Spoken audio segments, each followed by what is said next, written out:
కావాలనే మీ కలను నెరవేర్చుకోండి. సంప్రదించండి హెగ్డే ఫెర్టిలిటీ, హైదరాబాద్, తెలంగాణ. నమస్కారం గురుగారు. నమస్కారం అమ్మా. గురుగారు, ప్రతి ఒక్కరికి కూడా జన్మదినం అనేది సంవత్సరంలో ఒక్కసారే వస్తుంది. కానీ మన హనుమంతుల వారికి మాత్రం సంవత్సరంలో 2 సార్లు హనుమాన్ జయంతి ఉత్సవాలు జరుపుకుంటూ ఉంటాం. నిజంగా హనుమంతుల వారికి 2 జన్మదినాలు ఉన్నాయా గురుగారు? అలా ఎలా సాధ్యమవుతుంది? మామూలుగా చైత్ర మాసంలో ఒకసారి, వైశాఖ మాసంలో ఒకసారి మనం ఉత్సవాలు జరుపుకుంటూ ఉంటాం. నిజమైన జన్మదినం ఎప్పుడు గురుగారు? చైత్ర పూర్ణిమ, వైశాఖ బహుళ దశమి, ఈ రెండు కూడా హనుమత్ జయంతులుగా చెప్పబడుతున్నాయి. అయితే మార్గశిర మాసంలో కూడా ఒక హనుమదారాధన, హనుమత్ జయంతిని చెప్పబడుతూ ఉన్నాయి. అంటే వీటి భేదాలు ఎలా ఏర్పడ్డాయని ఆలోచిస్తే, వాల్మీకి రామాయణంలో మాత్రం హనుమంతుడు ఏ తిథిలో పుట్టాడో చెప్పలేదు. రాముడు ఎప్పుడు పుట్టాడో చెప్పారు, చైత్రశుద్ధ నవమి. అలాగని హనుమంతుడు పుట్టిన తిథి అనేది చెప్పబడలేదు. అయితే మంత్రశాస్త్రాల్లో హనుమంతుడి ఆరాధనకు సంబంధించిన చెప్పినప్పుడు మనకి పరాశర సంహిత అనే గ్రంథంలో మాత్రం వైశాఖే మాస కృష్ణాయాం దశమ్యాం మందవాసరే అని వైశాఖ మాసంలో బహుళపక్షంలో దశమి నాడు శనివారం నాడు హనుమత్ స్వామి ఆవిర్భవించారు అని పరాశర సంహిత అనే మంత్రశాస్త్ర గ్రంథం మనకు చెప్తుంది. అయితే చైత్ర పూర్ణిమ నాడు పుట్టాడని చాలా చోట్ల వ్యాప్తిగా కనబడుతున్నది. దీనికి మనకు ప్రమాణంగా చైత్ర పూర్ణిమ నాడు హనుమత్ జయంతి ఉత్తరాదిలో బాగా చేస్తారు. మన హైదరాబాద్ నగరాల్లో కూడాను చైత్ర పూర్ణిమ నాడు చేస్తారు. కానీ ఇతర మన తెలుగునాట మాత్రం చైత్ర పూర్ణిమ చేయరు, హనుమత్ జయంతిని దీన్నే చేస్తారు. దీనికి భేదం ఏమిటా అని ఆలోచిస్తే, పురాణాల్లో చెప్పిన దాని ప్రకారంగా స్వామి ఆవిర్భావం అనేటువంటిది ఆ ప్రమాణం అక్కడ, ఈ ప్రమాణం ఇక్కడ గోచరిస్తుంది. మంత్రశాస్త్ర ప్రమాణం తీసుకున్నారు ఇక్కడ. చైత్ర పూర్ణిమ అనేది దేని ఆధారంగా తీసుకున్నారు అని ఆలోచిస్తే, వాళ్ళ ఉపాసనా శాస్త్రాల ఆధారంగా వాళ్ళు తీసుకున్నారు. ఇందులో ఏది సత్యమై ఉంటుంది అంటే, ఏదో ఒకటి కదా సత్యం కావాలి అంటే, మంత్రమూర్తులు వీళ్ళు. హనుమంతుడు ఒక మంత్రమూర్తి. ఆ మంత్రమూర్తి ఋషులు చేసిన తపస్సుకి సాక్షాత్కరించినప్పుడు వారికి ఆవిర్భావం ఎప్పుడు గోచరించిందో దాని ప్రకారంగా ఆ రోజుని నిర్ణయిస్తారు. అలాగా ఒకరు మార్గశిరం అంటారు, ఒకరు చైత్రం అంటారు. హనుమద్ అవతారాలు చాలా ఉన్నాయి. మనకు తెలిసి అంజనాదేవి పుత్రుడు హనుమంతుడు ఒకటే. హనుమంతుడు మంత్రమూర్తి. మంత్రమూర్తులు పుట్టేవారు కాదు, ఉన్నవాళ్ళు. వాళ్ళు ఎప్పుడూ ఉంటారు మంత్రమూర్తులు.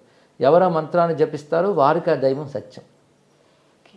చారిత్రక పాత్రలు కావాలి, మంత్ర దేవతలుగా. హనుమన్ మంత్రాలు చాలా ఉన్నాయి శాస్త్రాల్లో. అలాంటి హనుమంతుడు సాక్షాత్ రుద్రస్వరూపుడు.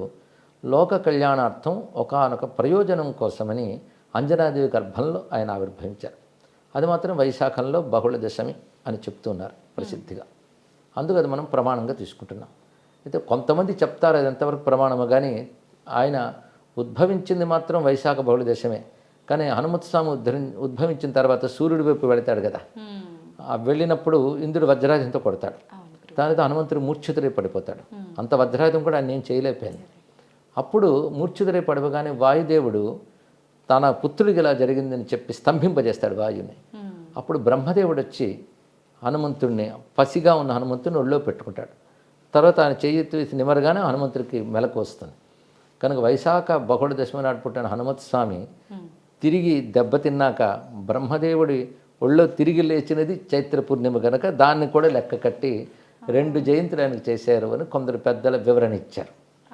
కనుక 2 రకాల జయంతులు అంటే, మొదట పుట్టినది అదే, తర్వాత దెబ్బతిని మళ్ళీ ఆయన రావడం అనే దాన్ని కూడా మరొక ఆవిర్భావం కింద భావన చేశారు. పైగా ఋషులకి సాక్షాత్కరించినటువంటివి కూడా ముహూర్తాల కిందకు వస్తాయి. ఏ ముహూర్తంలో సాక్షాత్కరించాడో దాన్ని వాళ్ళు ప్రధానంగా చెప్తారు. హనుమన్మూర్తులు చాలా చాలా ఉన్నాయి. హనుమన్ మంత్రభేదాలు కూడా చాలా ఉన్నాయి. పంచముఖాంజనేయ మూర్తి ఉంది, అది రామాయణంలో కనబడుతుంది మనకి. అదేవిధంగా ఆపదుద్ధార హనుమన్ మంత్రుడు మరో మంత్రం ఉంది. విశేషంగా హనుమన్ మంత్రాలు చాలా చాలా గోచరిస్తాయి. తులసీదాసుల వారు హనుమదుపాసకుడు. ఆయన అలాంటి హనుమన్ మూర్తిని చూశాడు ఆయన ప్రత్యక్షంగా. అందుకే హనుమాన్ చాలీసా మొదలైనవన్నీ ఆయన రాశారు కదా. కనుకనే కథలో పాత్రగా ఉన్న హనుమంతుడు, మంత్రశాస్త్రాలు హనుమంతుడు, ఈ రెండిటికి మనకి తేడా ఎందుకు కనిపిస్తుందంటే, కథలో పాత్ర వచ్చినప్పుడు హ్యూమన్ లిమిటేషన్స్, ఒక మానవుడిగా ఉన్నప్పుడు ఎలా ఉంటారో అలా ప్రవర్తించాడు ఆయన. మంత్రదేవతలు వాళ్ళకి ఆ పరిమితులు ఉండవు, వాళ్ళ స్వరూపంతో సంచరిస్తుంటారు. అయితే ఒక మంత్రదేవతే ఆవిర్భవిస్తుంది. అవతారం అనేది దేన్ని అనాలంటే, ఒక మంత్రాది దేవత, ఎప్పుడూ ఉండే మంత్రాది దేవత లోక కళ్యాణం కోసం రూపం స్వీకరించినప్పుడు అవతారం ఉంటారు. రాముడు అంతే, ఆయన సాక్షాత్ నారాయణుడు. రామతారక మంత్రం వేదాల్లో ఉంది. ఆ తారక మంత్ర దేవతే దశరథ పుత్రుడిగా ఆవిర్భవించాడు. మనకి రామకథ ఆయన మానవుడికి వచ్చిన కానీ మనందరికీ తెలిసింది. హనుమంతుడు కూడా అంజనాదేవికి పుత్రుడిగా కలిగాడు ఆయన. అంతకుముందు ఆయన మంత్రదేవతే ఎప్పుడూ ఉండేవాడే. అయితే మంత్రదేవత అవతరిస్తే గొప్పతనం ఎలా ఉంటుందంటే మామూలు మాల్లాగే తిరుగుతున్నట్టు కనబడతారు, కానీ ఆ మంత్రశక్తి వాళ్ళు చేసే పనుల్లో కనబడుతుంటుంది. అంటే హనుమంతుడు ఉన్నాడు అని పంచముఖాంజనేయుడు అంటాం. 5 ముఖాలు అంటే ఒకటి వానర ముఖం, ఒకటి సింహముఖం, మూడవది గరుడ ముఖం, వరాహ ముఖం, హయగ్రీవ ముఖం. 5 వదనాలు. 5 వదనాలతో భూమి మీద ఆయన తిరగలేదు, ఆయన వానర వదనంతోనే తిరిగాడు. మరి పంచముఖాంజనేయుడు ఎందుకంటే పంచముఖాంజనేయ మంత్రం ఉంది. ఆ మంత్ర దేవత మాత్రం 5 ముఖాలకు ఉంటుంది. ఆయన హనుమంతుడిగా వచ్చినప్పుడు మామూలు వానర వదనంతోనే ఉన్నాడు, కానీ ఆయన చేసిన పనుల్లో 5 దేవతా లక్షణాలు కనబడతాయి. అంటే వానరుడు పుట్టుకతోనే వానరుడు. ఇక నరసింహ స్వరూపం అంటే రాక్షస సంహారం చేసినప్పుడు ఆయన నరసింహుడిలాగా విజృంభించాడు. గరుత్మంతుడి స్వరూపం అంటే ఆయన వేగంలో ఎగిరేటప్పుడు గరుత్మంతుడు కూడా ఎందుకు పనికిరాడన్నారు. అందుకు గరుత్మంతుడి స్వభావం కూడా ఆయన చూపించాడు. అలాగే వరాహస్వామి స్వభావం కూడా చూపించాడు. వరాహస్వామి సముద్రంలో మునిగిపోయిన భూమిని ఉద్ధరించాడు. అలాగే హనుమత్స్వామి శోక సముద్రంలో సీతమ్మను ఉద్ధరించాడు. ఉద్ధరించడమే వరాహతత్వం. అది ఆయన పనులు అది చూపించాడు. హయగ్రీవ స్వామి అంటే సర్వవేదముల యొక్క మూర్తి, ఆయన జ్ఞానం. హనుమంతుడు కూడా అంత గొప్ప జ్ఞాని, అందుకే అక్కడ హయగ్రీవ లక్షణం చూపించాడు. అంటే ఒక మంత్రదేవత అవతరించినప్పుడు ఆ మంత్ర లక్షణాలు చూపిస్తాడు అనమాట. అలా హనుమంతుడు అంటేనే ఆపదుద్ధారకుడు, ఆపదల నుంచి ఉద్ధరిస్తాడు, కార్యసిద్ధి ప్రదాత. ఇలాగ హనుమంతుడి మంత్ర విశేషాలు సుమారు ఒక 27 మంత్ర విశేషాలు ఉన్నాయి. 27 మంత్రమూర్తులు సుందరకాండలో మనకు గోచరిస్తారు, ఆయన చేసిన పనుల్లో కనబడతారు. కానీ మంత్రదేవతలు అవతరించినప్పుడు మంత్ర లక్షణం వాళ్ళ చేతల్లో చూపిస్తారు. అందుకే మనం చేతలు వింటూ ఉన్నా చదువుతూ ఉన్నా ఆ మంత్రశక్తి మనకు వస్తుంది. అందుకే హనుమత్ కథ, రామకథ కేవలం ఒక ఉత్తమ పురుషుల కథ మాత్రమే కాదు, అది మనం పారాయణం చేయడం వల్ల మహిమను చూస్తున్నాం. మహిమ మంత్రం వల్ల వస్తుంది. అంటే ఆ మంత్రము అవతరించి చేసే పని వల్ల అది మనం చదువుతూ ఉండడం వల్ల మంత్రశక్తి ప్రభావం మనపై చూపించి మహిమ కనబడుతుంది. హనుమత్ స్వామి యొక్క జయంతి విషయంలో ఇటువంటి 2 భేదాభిప్రాయాలు ఉన్నాయి. అయితే ఈ మీమాంసల కంటే ఎవరు ఏది ప్రమాణంగా ఆ జయంతిని చేసినప్పటికీ వారికి ఆ ఫలితం లభిస్తుంది కనుక 2 చేసుకోవచ్చు కూడా, తప్పేం లేదు. అయితే పరాశర సంహిత మంత్రశాస్త్ర ప్రకారం మాత్రం వైశాఖ బహుళ దశమని స్వీకరిస్తాం. అంటే ఈరోజు మనం మాట్లాడుకుంటున్న ఇది దాని గురించే, అది వైశాఖ బహుళ దశం మనం స్వీకరించామన్నమాట. అయితే హనుమత్ స్వామిని ఉపాసించడం, ఆయన నామాన్ని స్మరించడం, ఆయన కీర్తిని మనం స్తుతించడం, ఇవన్నీ ఒకవైపు అయితే హనుమంతుని వ్యక్తిత్వాన్ని పరిశీలించడం చాలా అవసరం. హనుమంతుడి వ్యక్తిత్వాన్ని మనం పరిశీలించినట్లయితే అది నేటి యువతకి చాలా ముఖ్యమైన అంశం. స్వామి వివేకానంద ఒక మాట అంటాడు అప్పట్లోనే, భారతీయ యువత హనుమంతుడిని ఆదర్శంగా తీసుకోవాలి అని. ఎందుకంటే ఒక పర్సనాలిటీ ఎలా ఉండాలి అనేది హనుమంతుడిలో చూడాలి. ముఖ్యంగా శారీరకంగా గొప్ప బలవంతుడు, అది కావాలి కదా. ఫస్ట్ ఫిజికల్ ఫిట్నెస్ చాలా ముఖ్యం, అది మన ఆదర్శంగా తీసుకోవాలి. దానికి తగ్గ క్రమశిక్షణ, ఉరికిన శరీరం బలంగా ఉండాలంటే సరిపోతుందా, దానికి తగ్గ క్రమశిక్షణ, యోగము అవన్నీ ఉండాలి. హనుమంతుడు ముందు శారీరక బలం, రెండవది బుద్ధి బలం. హనుమంతుడు గొప్ప జ్ఞాని. హనుమంతుడు మాట విని రామచంద్రమూర్తి ఆశ్చర్యపోతాడు, ఇతడు బాగా చదువుకున్నాడు, అనేన బహుధాశ్రుతం, అనేక జ్ఞానం శాస్త్రములు తెలిసి.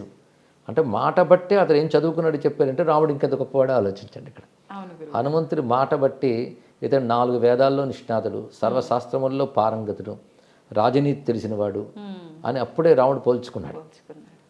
హనుమంతుడు ప్రతి ప్రవర్తనలో అతని జ్ఞానం కనబడుతుంది. అందుకే సీతమ్మతో హనుమంతుడు మాట్లాడుతూ ఒకటి అంటాడు, హనుమానతి విఖ్యాతో లోకే స్వేనైవ కర్మణ, నా పనుల వల్ల నాకు హనుమంతుడిని పేరు వచ్చిందమ్మా అన్నాడు ఆయన. అంటే హనుమాన్ అంటే జ్ఞానవాన్ అని అర్థం, గొప్ప జ్ఞాని, గొప్ప మాటకారి అని అర్థం. హను అంటే దవడలు, మంచి దవడలు ఉన్నవాడంటే గొప్పగా మాట్లాడతాడని అర్థం. ఆయన తల చాలా గొప్పదండి అంటే అర్థం తల గొప్పదని కాదు, జ్ఞానం గొప్పదని అర్థం. అలాగే అవయవాన్ని పేర్కొన్నారంటే అవయవానికి సంబంధించిన శక్తిని పేర్కొన్నారు. హనువులు అంటే దవడలు, దవడల నుంచి వాక్కు వస్తుంది. అందుకే వేదమంత్రాల్లో కూడా వాక్కు గురించి చెప్తూ అధరాహను పూర్వ రూపం, ఉత్తరాహను ఉత్తర రూపం, వాక్ సంధానం జిహ్వా సంధి అనే మంత్రం వస్తుంది, ఉపనిషత్తుల్లోనే వస్తుంది. ఇక్కడ అంటే అరణి అని ఉంటుంది, మథనం చేస్తారు యజ్ఞాగ్ని, కిందన ఒక చెక్క పెడతారు, పైన ఒక చెక్క పెడతారు, మథనం చేస్తే అగ్ని వస్తుంది. అలాగే కింద దవడ పై దవడ మధ్యలో 4 అనుసంధానం, దాని నుంచి పుట్టిన అగ్ని వాక్కు అని చెప్పారు. కానీ హనువుల నుంచి పుట్టే వాక్కుని హనుమాన్ అన్నారు. హనుమ అంటే దవడల. అందుకే వాక్ ఆయన దగ్గర ఉన్న గొప్ప విషయం. వాల్మీకి కూడా హనుమంతుడి గురించి చెప్పాడు, వాక్యకోవిద అన్నాడు. గొప్ప మాట్లాడతాడు, అంటే గొప్పగా మాట్లాడంటే అర్థం మాట్లాడగలిగితే జ్ఞానం ఆయన దగ్గర ఉంది అర్థం. ఉంది. కనుక వాక్ అంటే జ్ఞానం వ్యక్తీకరింపబడితే వాక్ అవుతుంది. హనుమాన్ అంటే జ్ఞానవాన్ అని అర్థం. ఓకే. కానీ హనుమ అంటే జ్ఞానస్వరూపుడు. ఈ రహస్యం తులసీదాస్కు తెలుసు కనుకనే జయ హనుమాన్ జ్ఞానగుణ సాగర్ అన్నాడు. కానీ హనుమంతుడి దగ్గర ఉండేది రెండవది జ్ఞానం, శారీరక బలంతో పాటు. అది మూడవది ఏమిటి అంటే జ్ఞానాన్ని వినియోగించే పద్ధతి. జ్ఞానం ఊరికని తెలుసుకుంటే ఏం లాభం, అది వినియోగింపబడాలి. అంటే ప్రవర్తనలో కనబడుతుంది, ఎక్కడెక్కడ ఎలా ప్రవర్తించాడు, కార్యాన్ని ఎంత సానుకూలపరుస్తాడు, ఇవన్నీ కూడా చూపిస్తాడు.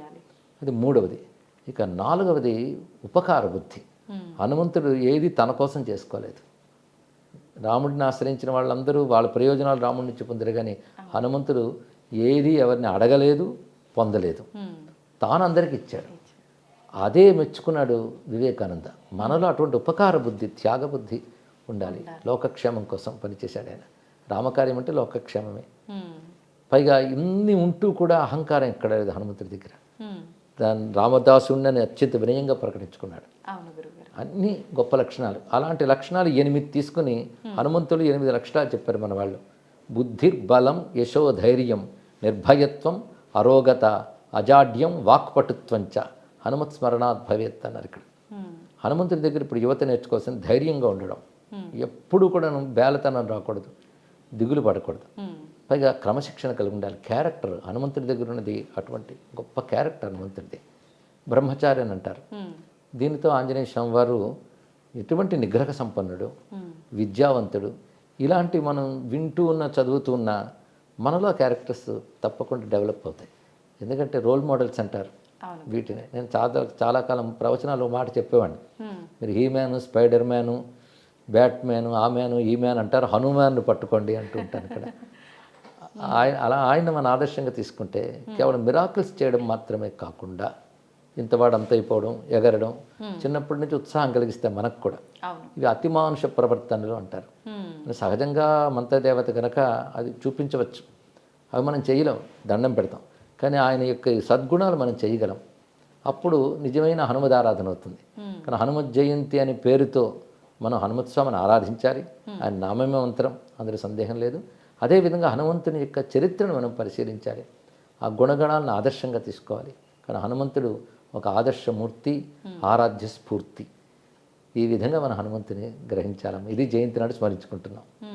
ప్రత్యేకించి ఆయనలో ఉన్న సద్గుణాలన్నీ పిల్లలకి రావాలి అని అంటే వాళ్ళు ఎటువంటి కార్యక్రమాలు చేయాల్సి ఉంటుంది గురుగారు? ప్రధానంగా మన రామాయణంలో సుందరకాండలో హనుమంతుడి యొక్క గుణగణాలు ఎన్నో చెప్పారమ్మా. అవి ముందు మనం తెలుసుకొని పిల్లలకి తెలియజేయాలి.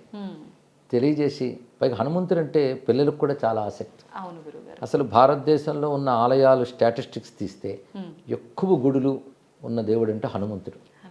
ఆయన తర్వాత గణపతిని చెప్పారు, కానీ హనుమంతుడే ప్రధానం మన దేశంలో. అది విశేషం. ముఖ్యంగా ఛత్రపతి శివాజీని తీర్చిదిద్దిన సమర్థ రామదాసు హనుమద్ ఉపాసన చేత ఆయన సిద్ధపురుషుడయ్యి ఛత్రపతి శివాజీని తీర్చిదిద్దాడు. ఆయన ఈ దేశం ఆసేతు సీతాచలం పర్యటించి కొన్ని వందల హనుమదాలయాలు నిర్మాణం చేశారు. అవి ఇప్పుడు ప్రసిద్ధి చెంది ఉన్నాయి. ఆయన మహారాఠాకి చెందినటువంటి వారు, కానీ దేశమంతా కూడా పాద సంచారం చేసి ఈ దేశం బాగుండాలంటే మళ్ళీ హనుమత్ స్ఫూర్తి రావాలనే ఉద్దేశంతో ఆయన హనుమదాలయాలు చాలా పెట్టారు. అది కూడా మనకు పెద్ద కారణమైంది. రెండవది అంటే తులసీదాస్, అక్బర్ కాలం నాటివాడు తులసీదాస్. అంటే తులసీదాస్ తర్వాతే సమర్థ రామదాస్ గారు, కానీ తులసీదాస్ స్ఫూర్తి ఆయనకున్నది. తులసీదాస్ అయితే హనుమంతుని సాక్షాత్కారం పొందినవాడు. దాని చోటు కాశీలో నేటికి సంకటమోచన హనుమాన్ మందిరం ప్రసిద్ధి. ఆయనకి హనుమంతుడు కనబడ్డ చోటు అది. ఆయన హనుమాన్ చాలీసా ప్రసిద్ధి లోకంలో తులసీదాస్ గారు రచించిందిగా. ఇంకా సంకటమోచన హనుమాన్ స్తోత్రం, హనుమాన్ బహు చాలా రచాడు. ఇవన్నీ ఆయన అనుభవాలు, హనుమంతుడి ద్వారా ఆయన పొందిన అనుభవాలన్నీ కూడా. ఆ కాలంలో మరింత వ్యాప్తి చెందింది హనుమదారాధన. పైగా కలువు కపిహి అని శాస్త్రం చెప్తుంది. కలియుగంలో మనల్ని అనుగ్రహించేటువంటి గొప్ప దైవం హనుమంతు స్వామి అంటారు. పైగా హనుమంతుడు నేటికి ప్రత్యక్ష దైవం. నేటిగా హనుమంతుడు ఉన్నాడనే మనకి పురాణాలన్నీ చెప్తున్నాయి. హిమాలయాల్లో బదరికాశ్రమ ప్రాంతాల వద్ద గంధమాదన పర్వతం హనుమంతుని యొక్క చోటు. త్రేతాయుగంలో అక్కడ రాముడు అవతారం చాలించిన తర్వాత హనుమంతుడు అక్కడే ఉన్నాడు. మళ్ళీ భారతంలో ద్వాపర యుగంలో అక్కడ మన భీమసేనుడు చూశాడు ఆంజనేయ స్వామి వారిని. ఇప్పటికీ హనుమంతుడు గంధమాదన పర్వతంలోనే ఉన్నారు. ఆయన యోగ స్వరూపం గనక మామూలు నేత్రాలకు గోచరించారు, సిద్ధభూముల్లో దర్శనమిస్తాడు తప్పకుండా. పైగా హనుమంతుడు సాక్షాత్ రుద్రస్వరూపుడు కనుక ఈశ్వర లక్షణాలు అనుకున్నాయి కాబట్టి మనం ఎక్కడ స్మరించినా ఆయన అనుగ్రహిస్తాడు. అంతేకాదు రామచంద్రమూర్తి అవతారం చాలించేటప్పుడు తనతో మసలిన వాళ్ళందరికీ కూడా ఆయన ఉత్తమ గతులు ఇచ్చాడు, సరియు నదిలోకి ప్రవేశింపజేసి. హనుమంతుడిని మాత్రం రానివ్వలే, ఎందుకంటే నువ్వు చిరంజీవి అయ్యా, ఉండాలి ఇంకా నువ్వు అన్నాడు. అది నీకున్నటువంటి వరం, అది నువ్వు చిరంజీవి, నువ్వు ఉండాలి అంటే హనుమంతుడు మాట అంటాడు, ఎంతకాలం నీ కథ భూమి మీద ఉంటుందో అంతవరకు నేను కూడా ఉంటానని చెప్పాడు. రామకథ ఇంకా ఉంది కనుక హనుమంతుడు ఇంకా ఉన్నాడు. అందుకే మన ప్రసిద్ధిగా ఎత్ర ఎత్ర రఘునాథ కీర్తనం తత్ర తత్ర కృతమస్తకాంజలి ఉంది. ఎక్కడెక్కడ రామకథ చెప్పబడుతుందో అక్కడ హనుమంతుడు ఉంటాడు ఏదో రూపంలో అని మన వాళ్ళ నమ్మకం, కొందరికి అనుభవం. అందుకే హనుమంతుడు నేటికి ఒక రూపంతో ఉన్నాడు, అనేక రూపాలతో గోచరిస్తుంటాడు కనుక ఆయన ప్రత్యక్ష దైవం అని అంటారు. ఈ యుగంలో తొందరగా అనుగ్రహించగలిగే శక్తి హనుమద్ ఆరాధనలో మనకు కనబడుతుంటుందమ్మా. అందుకే హనుమత్ జయంతికి అంత ప్రాధాన్యం.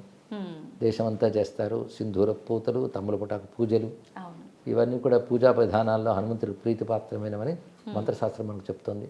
సుదర్శన సంహిత, అగస్త్య సంహిత, పరాశర సంహిత లాంటి మంత్రశాస్త్రాల్లో హనుమన్ మూర్తుల గురించి చాలా వర్ణించారు. హనుమన్ మంత్రాలు చాలా ఉన్నాయి.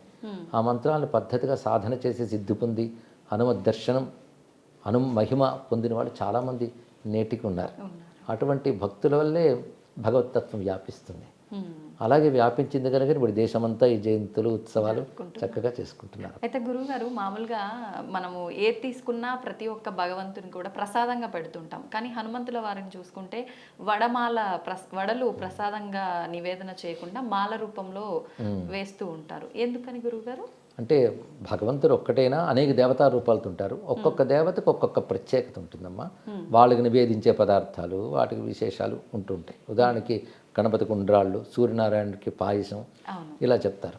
హనుమంతుడికి ఈ వడలు, అరటిపళ్ళు ఇవి చాలా ప్రసిద్ధి.